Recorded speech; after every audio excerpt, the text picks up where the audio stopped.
প্রিয় ছাত্রছাত্রী, স্বাগত জানাচ্ছি ইউটিউব চ্যানেল ইংলিশ উইথ এমসিতে। আশা করছি তোমরা সকলে খুব ভালো আছো।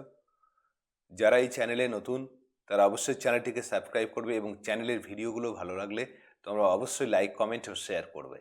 আজকে দেখো টপিকটি যেটা বলছে tales of Bhola grandpa, Manoj দাসের লেখা। তো পশ্চিমবঙ্গ মধ্যশিক্ষা পর্ষদের যারা স্টুডেন্ট রয়েছে, বিশেষ করে আজকের ভিডিওটি যাদের জন্য নবম শ্রেণীতে যে সমস্ত স্টুডেন্ট রয়েছে তাদের জন্য কিন্তু একটি ইংরেজি গল্প, যেটা তোমাদের একদম প্রথম লেসনে রয়েছে। সেই গল্পটি আজকে টেক্সট, পাশাপাশি এর বাংলা মানে এবং কিছু রিলেটেড কোয়েশ্চেন নিয়ে আলোচনা করব। তাই আশা রাখছি ভিডিওটি না টেনে শেষ পর্যন্ত দেখবে। দেখো টাইটেল রয়েছে tales of Bhola grandpa. Tales, তো টেলস মানে হলো গল্প, অফ ভোলা গ্র্যান্ড, ভোলা দাদুর গল্প, মনোজ দাসের লেখা। তো প্রথমে the author and the text, লেখক এবং এই পাঠ সম্পর্কে সংক্ষেপে দেওয়া রয়েছে। তো সে বিষয়টা একটু আমরা জেনে নিই। দেখো মনোজ দাস ব্র্যাকেটে রয়েছে 1934। তো 1934 এটাই নির্দেশ করে যে Manoj Das was born in 1934।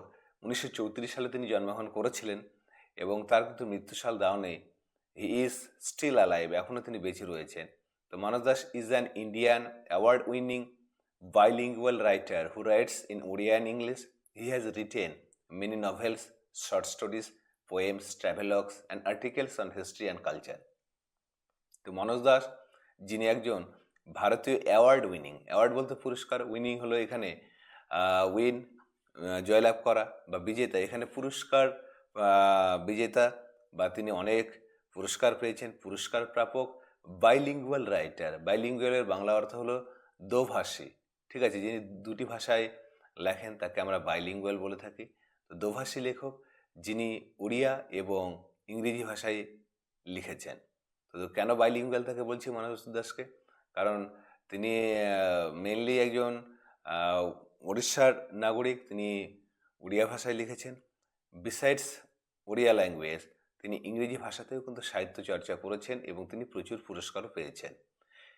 এবং তিনি কি কি লিখেছেন? নভেলস, উপন্যাস লিখেছেন, শর্ট স্টোরিজ, ছোট গল্প, পোয়েমস, কবিতা, ট্রাভেলগস, ভ্রমণ বৃত্তান্ত বা ভ্রমণ কাহিনী, এবং তার আরও কিছু লেখা রয়েছে articles on history and culture, ইতিহাস এবং সংস্কৃতির উপরেও কিন্তু তার অনেক লেখা রয়েছে।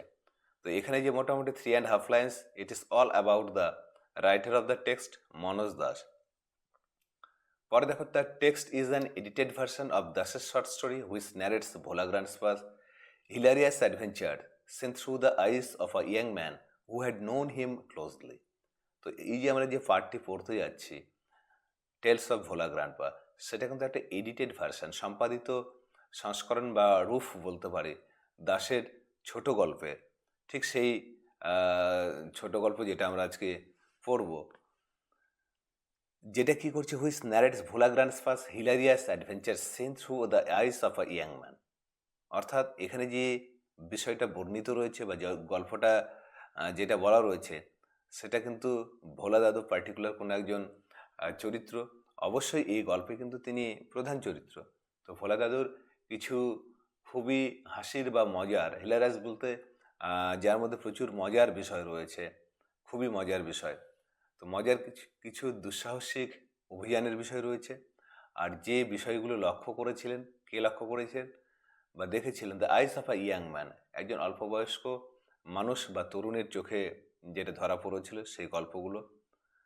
এবং যে তরুণ ভোলা গ্র্যান্ডপাকে বা ভোলা দাদুকে খুব কাছ থেকে চিনত। The simplicity and forgetfulness of Bhola grandpa provides an element of humour on which the story hinges. অর্থাৎ গল্পটি হিঞ্জেস বলতে এখানে ইঙ্গিত দেওয়া বা ইশারা করা। তো গল্পটি এখানে কি বিষয় নিয়ে বলে? The simplicity of forgetfulness of Bhola grandpa, Bhola দাদুর যে সরলতা বা সারল্য, পাশাপাশি তার একটা ভুলে যাওয়ার বিষয়। কারণ এখানে in course of the story আমরা দেখব যে Bhola grandpa was an absent minded person, অর্থাৎ তিনি অন্যমনস্ক হয়ে পড়তেন বা তিনি যে কোনো জিনিস ভুলে যেতেন। এবং তার সে ভুলে যাওয়া এবং তার যে সারল্য, তো এই বিষয়গুলো মিলিয়ে যে এলিমেন্ট আমরা এখানে পেয়েছি সবগুলোই কিন্তু বা উপাদান পেয়েছি, সেটা কিন্তু একটা হাসির খোরাক হয়ে যায় কাদের কাছে? আমাদের কাছে, অ্যাকচুয়ালি টু দ্য রিডার্স, আমরা যারা পাঠক পেয়েছি তাদের কাছে। তো সার্বিকভাবে গল্পটা এটাই ইঙ্গিত দেয়। তাহলে এখানে গল্পের নাম বলেছে টেলস অফ ভোলা গ্রান্ডপা, মানে ভোলা দাদুর গল্প। তো এখানে ভোলা দাদুর কিছু মজার গল্প রয়েছে এবং সব গল্পগুলোর সঙ্গেই লক্ষ্য করে দেখবে যে ভোলা দাদু কেমন ভুলে যেতেন। তিনি একজন অ্যাবসেন্ট মাইন্ডেড পারসন ছিলেন এবং সেই পরবর্তী তার যে স্বীকারোক্তি বা সেই গল্পের সামগ্রিক বিষয়টা পাঠকদের মনে কিন্তু একটা যথেষ্ট কিসের জায়গা তৈরি করে নিত, অ্যান এলিমেন্ট অফ হিউমার, যেটা এখানে বলেছে অ্যান এলিমেন্ট অফ হিউমার। তো প্রথমে Bhola grandpa and his wife টেক্সটে চলে যাচ্ছে, lived at the western end of our village. Bhola দাদু এবং তার স্ত্রী লিভড মানে বাস করতেন at the western end of our village, অর্থাৎ গল্পকথক বা narrator, one who narrates the story, যিনি গল্পটা বলছেন, তো ঠিক তাদের গ্রামের, যদি এখানে আমাদের রয়েছে তো অতএব গল্পকথক বা অন্যান্য যারা রয়েছে তাদের অর্থে, তো আমাদের গ্রামের যেখানে গল্পকথক বাস করতেন সেই গ্রামের পশ্চিম প্রান্তে বাস করতেন ভোলা দাদু এবং তার স্ত্রী। তাহলে প্রথমেই লক্ষ্য করে দেখো যে এখান থেকে একটা কিন্তু কোশ্চেন থাকতেই পারে, where did Bhola grandpa and his wife live? তাহলে Bhola grandpa and his wife lived at the western end of the narrator's village.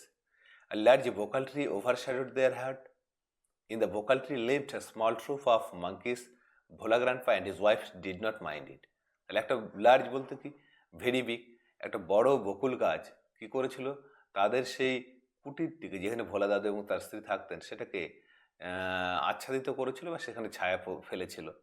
এবং সেই বকুল গাছে কি থাকতো, যে একদল হলো বানর থাকতো। এখানে যে দেখো স্মল ট্রুপ, ট্রুপটা কিন্তু collective noun. Bhola grandpa and his wife did not mind it. Bhola দাদু এবং তার স্ত্রী এ বিষয়ে কোনো মাথা ঘামাননি বা কোনো কিছু মনে করেননি। One moonlit night we were returning from a festival. The road was long and foggy. I was riding on the village চৌকিদার shoulders. তো এখানে একটা লক্ষ্য করে দেখো যে একদিন চন্দ্রালোকিত রাতে, এখানে ভোলা দাদুর সে কিন্তু প্রথম গল্পটা এখানে শুরু রয়েছে। Moonlit night actually full of moon light, যে রাতে বলা যেতে পারে যে পূর্ণ চাঁদ রয়েছে। তো একদিন চন্দ্রালোকিত রাতে আমরা কি করছিলাম, we are returning from a festival, আমরা উৎসব থেকে ফিরছিলাম। তাহলে সেই রাতটা কী ছিল, যে চাঁদের রাত ছিল। আর সেই রাতে ইনক্লুডিং দ্য ন্যারেটার সহ অন্যান্যরা কোনো একটা উৎসবে তারা গিয়েছিলেন হয়তোবা, এবং সেখান থেকে দে ওয়ার রিটার্নিং, তারা ফিরছিলেন। The road was long and foggy, রাস্তা কি ছিল, দীর্ঘও ছিল, অর্থাৎ লম্বা পথ ছিল, অনেক দূরের রাস্তা ছিল সেটা। অ্যান্ড ফগি বলতে ফুল অফ ফগ, কুয়াশাচ্ছন্ন ছিল। I was riding on the village চৌকিদার শোল্ডার্স, এবং আমি অর্থাৎ গল্পকথক কি করছিলেন, গ্রামের যে চৌকিদার, সেই চৌকিদারের কাঁধে করে তিনি কিন্তু ফিরছিলেন। Suddenly Bhola grandpa late out a loud well, হঠাৎ করে ভোলা দাদু কি করেছিলেন, late out a loud well. Well এখানে বিলাপ করা, অবশ্যই কান্নার সঙ্গে বা চিৎকার করে কান্না জুড়ে দেওয়া। তো এখানে ভোলা দাদু কি করেছিলেন, চিৎকার করে কান্না জুড়ে দিয়েছিলেন। Every one in our party was surprised, আমাদের যে দল অর্থাৎ উৎসব থেকে গল্পকথকের সঙ্গে অন্যান্যরা যারা ছিল তারা ফিরছিলেন, সবাই কিন্তু অবাক হয়ে গিয়েছিলেন। কেন? বিকজ ভোলা দাদু let out a loud wail. We halted means stopped, আমরা থেমে গিয়েছিলাম। Inquiry reveal that Bhola grandpa had taken his grandson to the festival, তদন্তে কি জানা গিয়েছিল, যে ভোলা দাদু তার নাতিকেও কিন্তু সেই উৎসবে নিয়ে গিয়েছিলেন। He had tightly held on to the two fingers of the boy, তিনি শক্ত করে সেই ছেলেটির দুটো আঙুল ধরেছিলেন, অর্থাৎ তার নাতির আঙুল ধরেই তিনি কিন্তু ফিরছিলেন কোথা থেকে, from the fairy festival. He did not realise when the fingers slipped out, এবং তিনি বুঝতেই পারেননি সেই আঙুলগুলো কখন ফসকে গিয়েছিল বা তার হাত ছাড়া হয়েছিল। Bhola grandpa was continuing as before, Bhola দাদু আগের মতনই চলছিলেন। Then someone asked Bhola grandpa what he was groping, তারপরে কোনো একজন জিজ্ঞাসা করেছিল যে তিনি কি ধরে রয়েছেন, গ্রেপ বলতে ধরা, বা কি পাকড়াও করে রয়েছেন বা ধরে রয়েছেন। হি remembered his grandson and let out a loud well, তিনি সঙ্গে সঙ্গে কার কথা মনে করলেন, বা তার মনে হলো তার নাতির কথা, এবং সঙ্গে সঙ্গে তিনি চিৎকার করে কান্না জুড়ে দিয়েছিলেন। My father chose to surprise men from our party to go back with Bhola Grandpa to the festival. The grandson was found before long. He had taken a cozy shelter under a cow's belly. তো আমার বাবা, এখানে গল্পকথকের বাবা কি করেছিলেন, chosen, দেখুন second form রয়েছে, past indefinite.